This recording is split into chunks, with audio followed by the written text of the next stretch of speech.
テスラがフランスやスウェーデンで売れなくなっているようです。実は今、ヨーロッパを中心にテスラの販売台数が大きく落ち込んでいて、投資家やオーナーの間でもこれからどうなるのかという声が広がっています。その一方で株価は5月に大きく反発したり、イーロン・マスクさんがトランプ政権の要職を退任したりと、今テスラを取り巻く環境は大きく動いています。おはようございます。ケンです。今回はテスラオーナーの方、そして株を保有している方に向けて、今知っておくべき最新の動きと、それが自分たちにどう影響するのかを見ていきたいと思います。ぜひ最後までご覧ください。まずは今テスラがヨーロッパで直面している販売の急減についてお伝えします。2025年5月、スウェーデンでのテスラの新車販売台数は、なんと前年同月比で53.7% も減少し、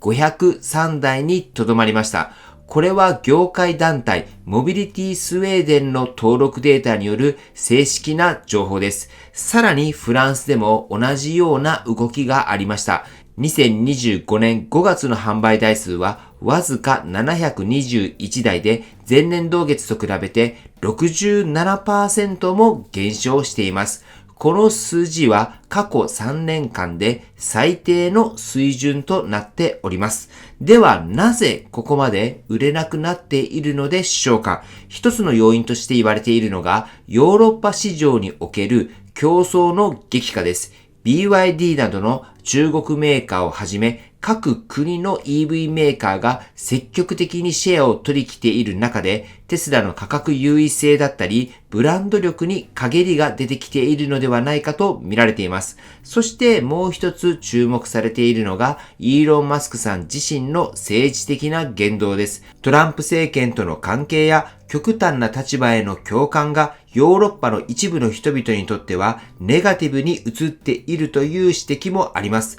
ただし、すべてが悪いわけではありません。ノルウェーでは逆に販売台数が前年同月比で 213% も増加し、2600台を記録しました。このように国によって大きな差が出ているのが特徴です。つまりヨーロッパ全体で一括にするのではなく、それぞれの国ごとの要因や背景を冷静に見ていく必要があるということになります。では次にお伝えするのは、イーロン・マスクさんの政治的な関与と、それがテスラのブランドに与えている影響についてです。2025年5月29日、イーロン・マスクさんはアメリカ政府の同時、この長官職を正式に退任しました。イーロン・マスクさんはトランプ政権の中で特別な役割を担っていましたが、退任後はこれからはテスラや AI にもっと時間を使うと SNS 上でコメントをされています。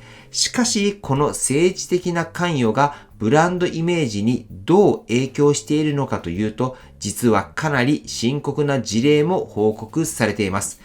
例えば、アメリカではテスラの充電器、つまりスーパーチャージャーへの破壊行為が増えていて、当局はこれを国内テロとして厳しく取り締まる方針です。こうした背景には、イーロン・マスクさんの政治的立場に対する反発があると見られています。さらに最近話題になったのが、ニュージャーシー州のターンパイク、つまり有料高速道路にあるテスラのスーパーチャージャー64基が撤去されるという件です。この件についてイーロン・マスクさんは SNS で腐敗のように思えるとコメントしています。このようにイーロン・マスクさんの発言や立場に対して消費者の間では賛否が分かれていて、特にヨーロッパのように政治的スタンスに敏感な市場ではボイコットやブランド離れが起きている可能性があります。つまりテスラという会社だけではなく、イーロン・マスクさんという個人の言動が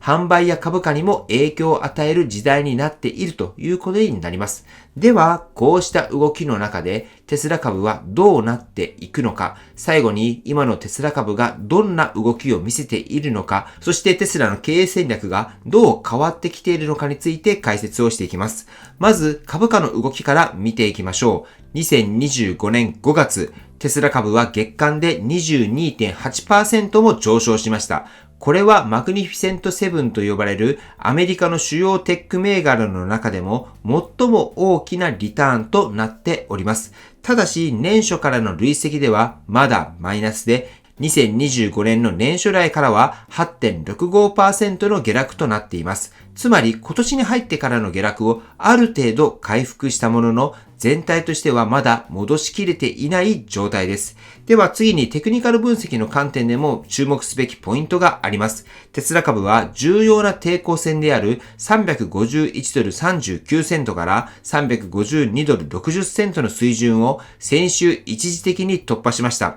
しかし週末の終値ではその水準を維持できず、明確な上昇トレンドには入れなかったという見方も出ています。このように短期的には強い反発を見せつつも、中長期的に見ればまだ不安定な局面にあると言えるでしょう。では経営戦略の面ではどうでしょうか。最近話題になったのがテスラのインド戦略です。テスラはインドでの現地生産を断念し、輸入販売に切り替える方針を取っていくということのようです。これはインド政府が進める現地生産優遇政策に対し、テスラが乗らなかったという形です。つまり、コストやスピードを優先してインド市場には輸入で対応するという判断です。これは成長機会の見送りとも取れますが、逆に言えばリスクを取らない戦略とも読み取れます。これまでのように攻めの姿勢だったテスラが少し慎重になってきているという点は投資家としても注目しておきたいポイントと言えるのではないでしょうか。はい。ということで、ここまでの話をまとめつつ、最後に今のテスラをどう見るべきなのか整理して終わりたいと思います。今日はここまでテスラの今について3つの視点からお伝えしてきました。まず1つ目はヨーロッパでの販売不振です。スウェーデンやフランスでは大きく落ち込んでいる一方で、ノルウェーでは逆に販売が急増しているという国ごとの温度差があるということが分かりました。2つ目はイーロン・マスクさんの政治的な関与とそれに対する社会の反応、同時の退任や発言がきっかけでブランドへのイメージや実際の販売に影響を与えているという事実も見えてきました。そして3つ目は株価と経営戦略です。株価は5月に反発しましたが、年初来からはまだマイナス圏にあります。また、インドでの現地生産を見送った判断も含めて、テスラがこれまでのような攻めから選別と調整、このように戦略を変えてきたっていうのを感じる方もいらっしゃるのではないでしょうか。このように今のテスラは成長と混乱が交差する局面となっているとも言えると思います。では皆さんはこの状況どう捉えられますか？オーナーとしてあるいは投資家として今のテスラをどう見ているのか、よかったらぜひコメント欄で教えていただければと思います。はい。では最後にテスラの株価をチェックしておきましょう。今週は下落スタートで現在338ドルとなっております。はい。ということで本日の内容は以上です。今回の動画が参考になったと思われたら高評価をよろしくお願いします。僕の YouTube は毎日発信しています。僕の YouTube をご覧になってもらえば、テスラの情報はほとんど網羅すると思いますので、チャンネル登録がまだな方はチャンネル登録をお願いします。では今日もご視聴していただきありがとうございます。テスラのある生活を楽しんでいきましょう。ではまた。追伸です。もしテスラの購入を検討されているなら、僕は中古をお勧めします。テスラの場合はアップデートするので、去年買おうが今買おうが中身は同じです。モデル3、モデル Y、それぞれデザインは変わりましたけれども、基本的な中身は同じです。それを踏まえると、一番のおすすめは、ハードウェア4搭載の中古を買うのがいいと思います。実際にテスラに乗って、テスラ情報を収集していると、購入前に不安だったバッテリーの問題、これも全くなくなりました。テスラの場合は30万キロ、40万キロは全然走ると思います。それを考えると10万キロ以上乗っているテスラとかかなりお買い得だと思います。なので新型のデザインじゃないと嫌っていうのがないんだったら僕は中古をお勧めします。毎週中古テスラ情報を見ていますが、モデル3に関してはハイランドも出てきています。モデル Y も最近は増えてきました。もし中古のテスラに興味がある方、概要欄の僕のサービスの一覧から中古テスラ情報の LINE を用意していますので登録されてください。中古テスラ情報を定期的にお届けしています。個人だけではなく法人契約も可能です。ぜひ情報だけでも欲しいって言われる方は登録の方よろしくお願いいたします。はい。では本日も最後までご視聴していただきありがとうございます。素敵な一日をお過ごしください。ではまた。